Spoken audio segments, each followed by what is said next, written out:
Ce qu'elle apporte, je dirais, c'est la participation à l'école de la République, tout simplement. Les écoles catholiques qui ont un contrat avec l'État participent au développement de l'éducation sur l'ensemble du territoire français, au même titre, bien sûr, que l'enseignement public.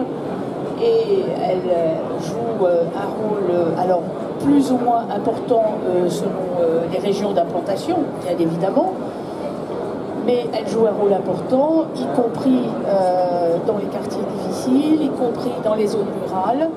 Et donc, évidemment, la présence de l'enseignement catholique est totalement complémentaire de l'ensemble de l'enseignement public de notre pays. La vitalité d'un territoire est liée aux écoles d'une manière générale, et on sait combien les Français sont attachés à l'école et au système scolaire. Il est intéressant de voir d'ailleurs que c'est une compétence qui reste très largement au niveau des communes. Il y a des compétences au niveau des intercommunalités, ça existe, mais elles restent souvent au niveau communal, la fameuse école communale, si je puis dire.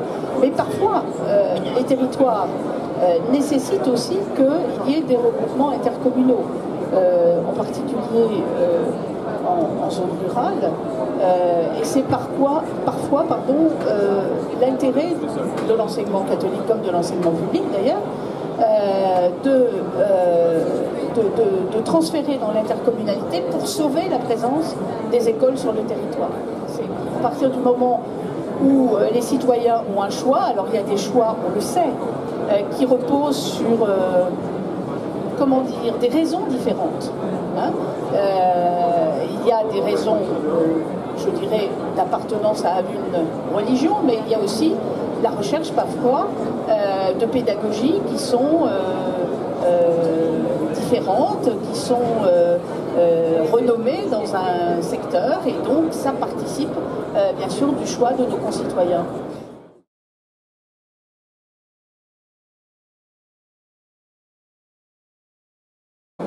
Ça dépend beaucoup des hommes et des femmes qui sont à la tête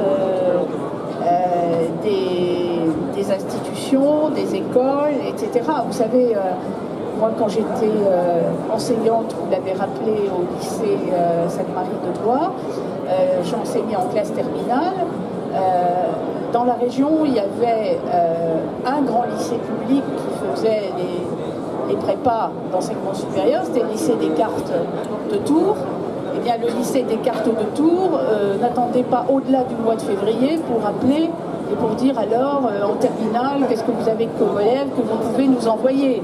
Je veux dire, entre gens intelligents, on sait bien que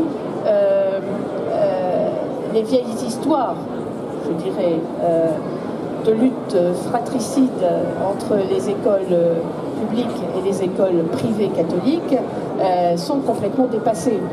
Et je suis d'ailleurs heureuse que le ministre, mon collègue ministre de l'Éducation nationale, ait très tôt pris position après sa prise de fonction pour préciser combien le rôle de l'enseignement catholique était complémentaire en France de l'enseignement public.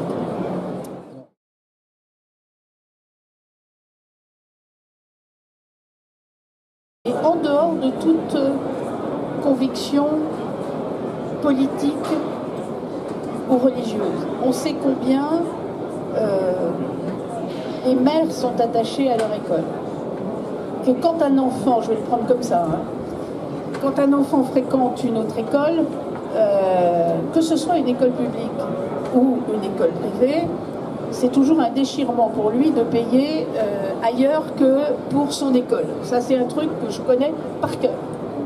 Alors il faut faire, comme partout, beaucoup de concertation, beaucoup de pédagogie pour essayer de faire comprendre que d'abord il y a des lois et des règlements. On suivra Jean-Claude Carle et deuxièmement, il y a des lois et des règlements, et il y a aussi de la pédagogie à faire pour bien faire comprendre l'intérêt partagé de tous. Je crois que c'est ça. Alors je ne veux pas entrer dans la loi et tout ça parce que c'est très compliqué, Mais par exemple, dans notre communauté d'agglomération, nous avons essayé justement, même si nous n'avons pas la compétence école, nous avons essayé entre maires d'une même intercommunalité de faire beaucoup de pédagogie et aussi d'aligner nos positions, aussi bien entre écoles publiques qu'écoles privées. Je crois que c'est très important, on n'y arrive jamais à 100%, mais quand on y arrive à 95%, on est content quand même. Donc voilà, en tout cas, ce qu'il faut, c'est jamais prendre des postures idéologiques, parce que là, autrement, donc, se montrer pragmatique et savoir prendre les bonnes décisions à temps. Et que les uns se comprennent, et les autres. C'est-à-dire qu'il faut aussi comprendre les maires des petites communes rurales à qui on ferme leur école, ou qu'on ferme une classe. Voilà. Il ne faut pas se mettre toujours en dramatisant la situation entre l'école publique et l'école privée. Oui, évidemment, je souscris pleinement à ce que vient de dire Madame la Ministre. Moi, j'ajouterais un point pour souligner à quel point c'est compliqué et de plus en plus compliqué, parce que les logiques stratégiques du public et de l'enseignement catholique ne sont pas nécessairement les mêmes. Et en disant ça, je ne dis pas qu'il y en a un qui a tort et l'autre qui a raison, mais les contraintes ne sont pas les mêmes, donc les logiques ne sont pas les mêmes.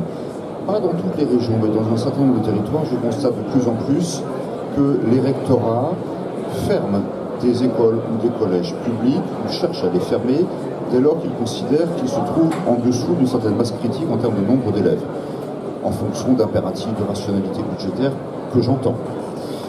Inversement, nous, dans l'enseignement catholique, nous sommes extrêmement attachés à notre maillage territorial, à tout l'héritage qui est le nôtre d'une présence de proximité, mais ça peut parfois mettre des recteurs et des responsables territoriaux de l'enseignement catholique dans des situations bien compliquées, parce que je comprends très bien qu'un recteur qui ferme dans un département 2, 3 collèges publics ou 3, 4 écoles publiques, il a plein de gens sur le dos, on sait lesquels, et je comprends que ces gens soient mécontents.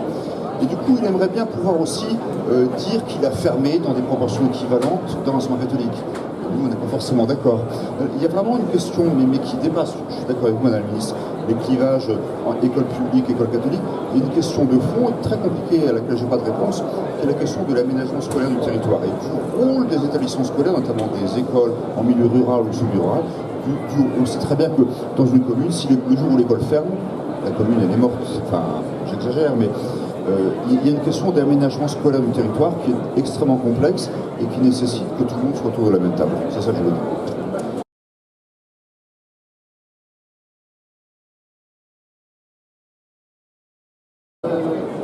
L'enseignement catholique fait partie des institutions de l'école en France. Il y a des lois, il y a une liberté d'enseignement. Voilà, je veux dire, nous sommes dans le respect de la loi, en sachant la richesse qu'apporte l'enseignement catholique aux côtés de la richesse qu'apporte l'enseignement public. Voilà. Et vous avez devant vous quelqu'un qui a enseigné dans l'enseignement privé catholique, qui a été formé entièrement dans l'enseignement public. Vous avez un président de la République qui a été élève chez les jésuites, je crois, hein, si je ne me trompe pas, et qui a été aussi dans les grandes écoles publiques de la République. Je veux dire, on n'a pas de position à avoir par rapport à l'enseignement catholique. L'enseignement catholique, c'est l'enseignement catholique.